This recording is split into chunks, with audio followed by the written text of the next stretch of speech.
Nous allons voir le paramètre de rotation et pour cela utiliser le bureau que nous avons fait il y a quelque temps dans les premières vidéos où nous sommes surtout concentrés sur l'étirement. On va venir compléter ce bloc et je veux ici pouvoir faire pivoter avec paramètres. J'ai l'outil faire pivoter mon bureau. Je vais donc modifier pour aller dans l'éditeur de blocs et nous allons utiliser un paramètre de rotation avec une action de rotation. Et il faudra, comme on commence à avoir quand même plusieurs paramètres, eh bien, faire attention à ce que ces paramètres prennent bien compte les uns des autres. Alors, je vais déjà créer paramètre rotation, spécifier point de base, donc ici, faire pivoter à partir de ce point mon centre de rotation, rayon du paramètre par exemple, bien, et puis l'angle 0. Voilà, je me trouve ici donc avec ce paramètre qui attend une action. Je passe donc dans les actions, je vais associer l'action de rotation à ce paramètre, sélectionner les objets, eh bien, je peux tout prendre. Donc un grand rectangle de sélection. Et je valide. On teste le bloc. Ici, j'ai ce rond, paramètre de rotation. Et je vois que tout suit. Les paramètres, très bien, ont bien été pris dedans. Donc je peux venir ensuite agir sur ces paramètres une fois pivotés. C'est parfait. Si je me déplace, le paramètre suit, puisqu'ici c'est le point de base, ce n'est pas un point que j'ai rajouté. Si j'avais rajouté un point, il aurait fallu associer ce paramètre de rotation à ce point pour qu'il suive bien l'ensemble. Continue à tester avec différentes dimensions. Il n'y a aucun souci.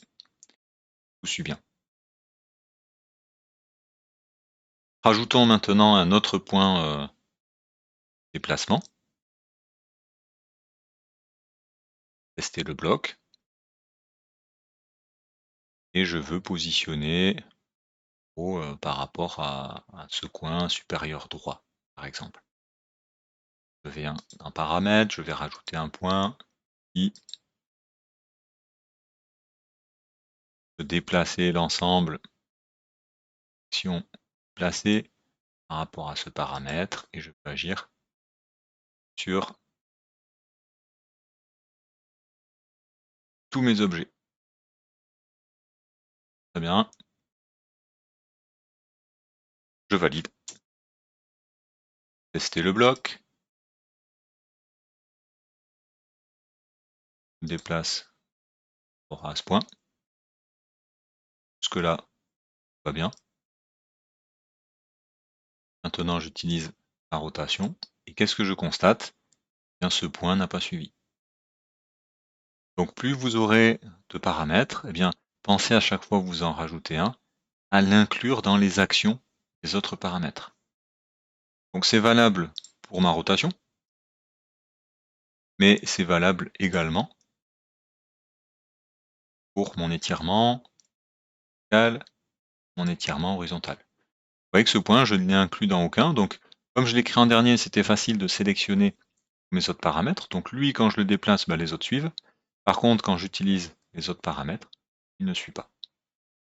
Alors, on ne va pas le faire, on l'a fait dans les nombreuses vidéos précédentes. On va faire juste pour un exemple.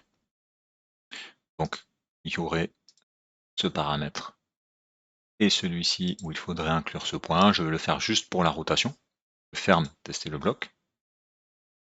Je reviens sur mon action de rotation. Droit, jeu de sélection de l'action, modifier le jeu de sélection. Et je viens bien rajouter ici des éléments, ce point. Je valide.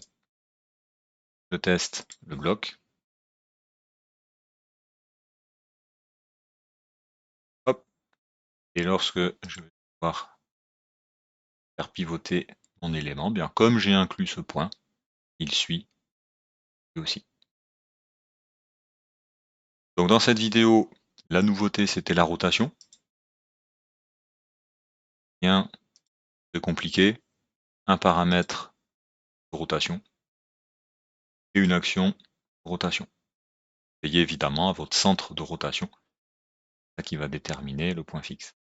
Et deuxième idée, c'est que lorsque vous commencez à cumuler pas mal de paramètres, eh bien pensez bien à créer des liens entre ces paramètres pour ne pas vous retrouver avec des commandes qui seront très loin de votre bloc et qui seront du coup inutilisables, ou en tout cas pas claires visuellement dans votre dessin, et vous ne saurez pas trop quoi en faire.